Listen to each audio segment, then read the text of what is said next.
I chose to do my volunteer work with the National Alliance on Mental Illness.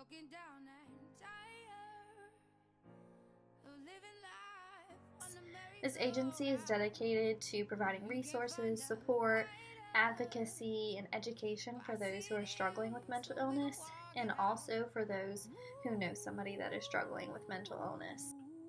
The National Alliance on Mental Illness states their mission is this: mental illness is plagued by a stigma that prevents people from accessing the treatment and support to lead a life of recovery.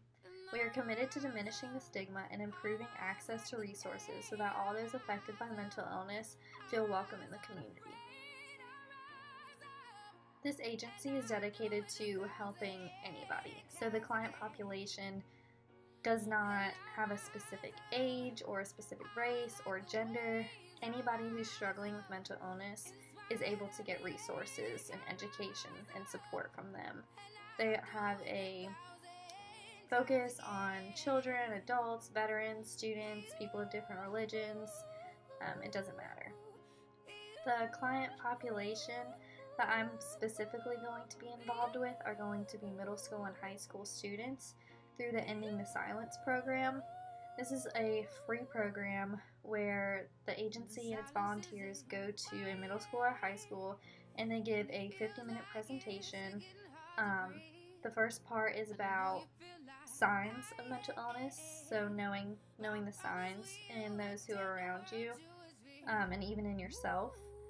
And then there's a part that allows volunteers to speak about their own struggle with mental illness and their recovery process from that. As far as the diversity within the professional and support staff of the agency, so far I have not noticed a great deal of diversity. As far as gender, that's the only main thing that I have noticed. As far as race, I haven't noticed a whole lot of diversity.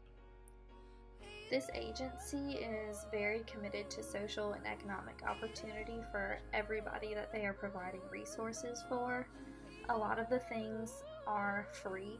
They have free resources, they have free medication information, they have free information about different mental disorders and their symptoms, and they also have free educational courses on the fourth Monday of every month. And that is for discussing different topics on mental illness.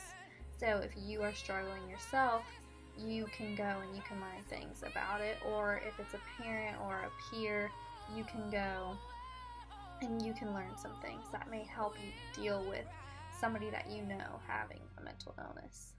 This agency doesn't have a lot of economic gain.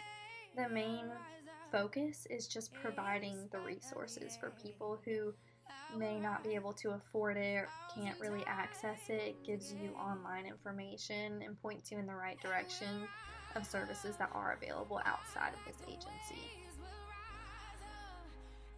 As far as what someone would think when they walked into the agency, I think it would be an uplifting feeling.